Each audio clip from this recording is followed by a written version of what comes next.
أعوذ بالله من الشيطان الرجيم بسم الله الرحمن الرحيم والصلاة والسلام على محمد وآله الطاهرين اللهم صل على محمد وآل محمد الصيام جنة من النار روزہ رکھنا جہنم کی آگ سے ڈھال کا کام انجام دیتا ہے۔ یہ اس کتابچے کا نام ہے جو کتابچہ آیت اللہ سید علی سیستانی داماد اللہ کے مکتب سے چھپ کے نکلا ہے۔ اتھینٹک کتابچہ ہے، اس کی صحت میں کوئی اشکال نہیں ہے۔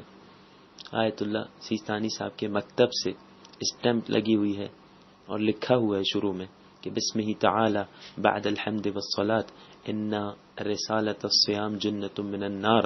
حمد و صلاۃ کے بعد یہ جو رسالہ ہے صیام جنۃ من النار مطابقۃ لفتوی سماحت السید السیستانی، آیت اللہ سیستانی صاحب داماد اللہ ان کے فتاوی کے مطابق ہے۔ فیجوز العمل بها والعامل مأجور انشاء اللہ تعالی، اس پر عمل کرنا بھی جائز ہے اور اس پر عمل کرنے والا اللہ کی بارگاہ میں قابل اجر قرار پائے گا۔ اس رسالے میں روزے کے احکام بیان ہوئے ہیں جو روزمرہ کے احکام ہیں۔ شروع میں چند صفحات پہ آیت قرآنی اور احادیث اہل بیت علیہم السلام ہیں اور اس کے بعد روزمرہ کے روزے کے احکام ہیں۔ انشاءاللہ آنے والے دنوں میں اسی کتابچے کو ختم کروایا جائے گا لیکچر کی صورت میں، دروس کی صورت میں۔ تقریباً 60 چھوٹے چھوٹے صفحات پر مشتمل ہے یہ کتابچہ اور ابتدا آج سے کی جائے گی۔ آج اس حصے کو پڑھا جائے گا جس حصے میں قرآنی آیات اور روایات ہیں، اور اس کے بعد آنے والے دروس میں انشاءاللہ وہ احکام ترتیب کے ساتھ جو رسالے میں بیان ہیں سوال جواب کی صورت میں اور مختلف انداز میں وہ احکام جو روزے سے متعلق ہیں انشاءاللہ بیان کیے جائیں گے۔ سب سے پہلے آغا سیستانی صاحب کچھ آیات قرآنی ذکر کرتے ہیں جن آیات کی تلاوت کریں گے ہم اور ان کا ترجمہ کریں گے، اور اس کے بعد ان روایات کی طرف بڑھیں گے جو روایات اس کتابچے میں ذکر ہوئی ہیں۔ اعوذ باللہ من الشیطان الرجیم بسم اللہ الرحمن الرحیم یا ایہا الذین آمنوا کتب علیکم الصیام کما کتب علی الذین من قبلکم لعلکم تتقون۔ اے ایمان والو، تم پر روزے کا حکم لکھ دیا گیا جس طرح تم سے پہلے لوگوں پر لکھ دیا گیا تھا تاکہ تم تقوی اختیار کرو۔ ایاما معدودات فمن كان منكم مريضا او على سفر فعدة من ایام اخر وعلى الذين يطيقونه فدية طعام مسكين فمن تطوع خيرا فهو خير له وأن تصوموا خير لكم إن كنتم تعلمون۔ یہ روزے گنتی کے چند دن ہیں، پھر اگر تم میں سے کوئی بیمار ہو یا سفر میں ہو تو دوسرے دنوں میں مقدار پوری کر لے، اور جو لوگ روزہ رکھنے میں مشقت محسوس کرتے ہیں وہ فدیہ دیں جو ایک مسکین کا کھانا ہے۔ پس جو اپنی خوشی سے نیکی کرے تو اس کے لیے بہتر ہے، اور اگر تم سمجھو تو روزہ رکھنا تمہارے لیے بہتر ہے۔ شہر رمضان الذي انزل فيه القرآن هدى للناس وبينات من الهدى والفرقان فمن شهد منكم الشهر فليصمه ومن كان منكم مريضا أو على سفر فعدة من أيام أخر يريد الله بكم اليسر ولا يريد بكم العسر ولتكملوا العدة ولتكبروا الله على ما هداكم ولعلكم تشكرون۔ رمضان وہ مہینہ ہے جس میں قرآن نازل کیا گیا جو لوگوں کے لیے ہدایت ہے اور ایسے دلائل پر مشتمل ہے جو ہدایت اور حق و باطل میں امتیاز کرنے والے ہیں۔ لہذا تم میں سے جو شخص اس مہینے کو پائے وہ روزہ رکھے، اور جو بیمار اور مسافر ہو وہ دوسرے دنوں میں مقدار پوری کرے۔ اللہ تمہارے لیے آسانی چاہتا ہے اور تمہیں مشقت میں ڈالنا نہیں چاہتا، وہ چاہتا ہے کہ تم مقدار پوری کرو، اور اللہ نے تمہیں جس ہدایت سے نوازا ہے اس پر اللہ کی عظمت و کبریائی کا اظہار کرو، شاید تم شکر گزار بن جاؤ۔ یہ وہ حصہ تھا جس حصے میں آیات قرآنی ذکر ہوئی ہیں۔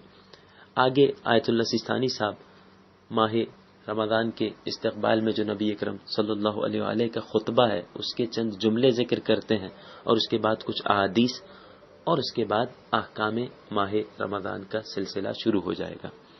فرماتے ہیں خطب رسول اللہ صلی اللہ علیہ وآلہ ذات یوم فی اواخر شہر شعبان، شعبان کے مہینے کے آخر میں نبی اکرم صلی اللہ علیہ وآلہ نے خطبہ دیا لوگوں کو اور فرمایا ایھا الناس انہ قد اقبل الیکم شہر اللہ بالبرکۃ والرحمۃ والمغفرہ، اے لوگوں اللہ کا مہینہ تم تک آ پہنچا ہے برکت لے کر، رحمت لے کر، مغفرت لے کر۔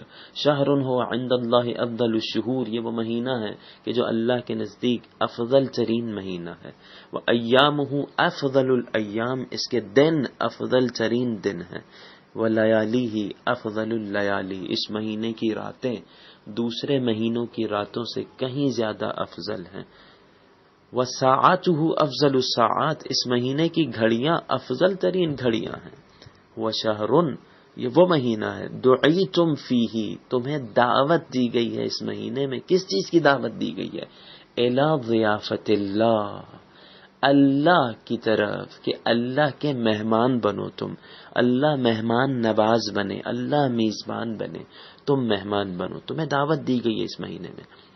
وجعلتم فیہ من اہل کرامت اللہ، تمہیں قرار دیا گیا اس مہینے میں اہل عزت و کرامت میں سے۔ انفاسکم فیہ تسبیح، اس مہینے میں تمہارا سانس لینا بھی تسبیح شمار کیا جائے گا۔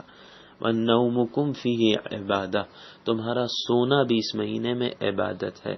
وَعَمَلُكُمْ فِيهِ مقبول، عمل تمہارا قابل قبول ہے۔ وَدُعَاؤُكُمْ فِيهِ مستجاب، دعائیں قبول کی جائیں گی۔ لہذا کیا کرو؟ سل اللہ، فسل اللہ ربکم، اپنے پروردگار سے، اپنے پالنے والے سے سوال کرو، بنیات صادقہ، سچی نیت کے ساتھ، وقلوب طاہرہ، پاکیزہ دلوں کے ساتھ سوال کرو، دعا کرو۔ کیا سوال کریں، کیا دعا کریں؟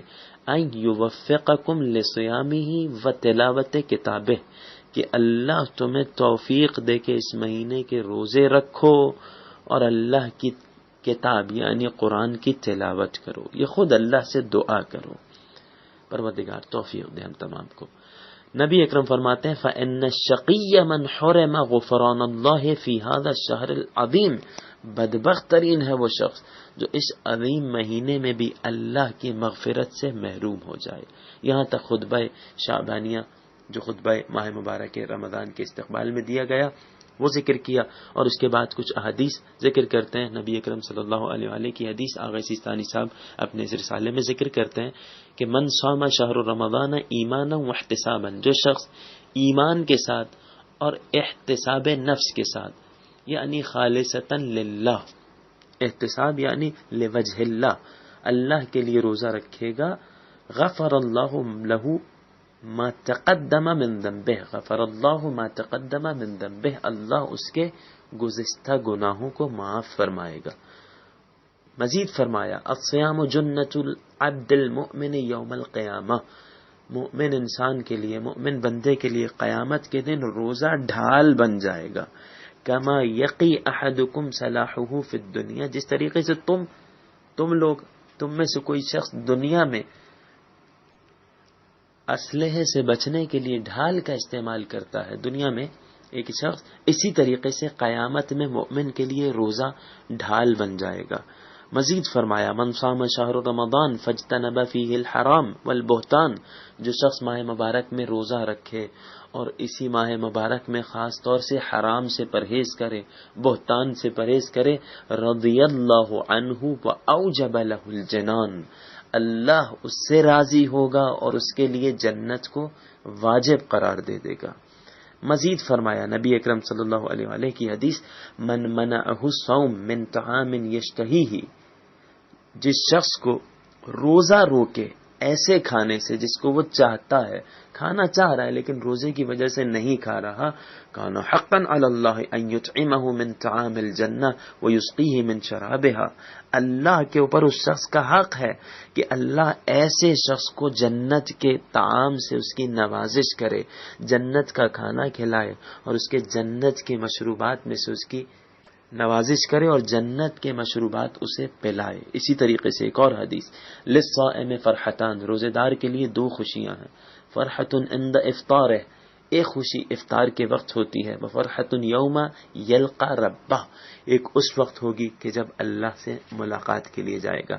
ایک اور قول نقل کیا کائنات کے نبی کا کہ ان علی کل شیء زکات و زکات الاجسام الصیام، ہر چیز کی کوئی نہ کوئی زکات ہوا کرتی ہے، ہر چیز کو پاک کرنے کا کوئی نہ کوئی ذریعہ ہوا کرتا ہے، اور جسموں کو پاک کرنے کا ذریعہ، جسموں کی زکات روزہ رکھنا ہے۔ بعد میں مولا کائنات امیر المؤمنین علیہ الصلوۃ والسلام کے قول نقل کیا جس قول سے اقتباس کرتے ہوئے اس کتاب کا نام الصیام جنۃ من النار رکھا گیا، وہ قول ہے صوم شہر رمضان جنۃ من النار، مولا کائنات فرماتے ہیں ماہ مبارک کا روزہ رکھنا جہنم کی آگ سے ڈھال کا کام دیتا ہے۔ امام صادق علیہ الصلوۃ والسلام کا ایک قول نقل ہوا، امام فرماتے ہیں ان الصائم منکم لیرتع فی ریاض الجنہ تدعو له الملائکہ حتی یفطر، یعنی روزے دار تم میں سے جو ہوتا ہے ان تمام شرائط کے ساتھ جنت کے باغات میں جا کے سیر و تفریح کرتا ہے، تدعو له الملائکہ، اس شخص کو ملائکہ بلاتے ہیں، حتی یفطر، یہاں تک کہ افطار نہ کر لے۔ ایک آخری حدیث جو اس رسالے میں ذکر ہوئی وہ بھی امام صادق علیہ السلام سے، من افطر یوما من شہر رمضان خرج روح الایمان من، جو ایک دن بھی ماہ مبارک رمضان میں روزہ نہ رکھے، روزہ ترک کر دے، تو اس شخص کے دل سے ایمان کی روح نکل جاتی ہے۔ انشاءاللہ آنے والے دروس میں بیان ہوگا کہ کس طریقے سے روزہ رکھنا ہے، کن احکام کے ساتھ روزہ رکھنا ہے، اسی کتابچے سے بیان ہوگا جو آغا سیستانی صاحب کے مطابق ہے۔ والسلام علیکم ورحمۃ اللہ۔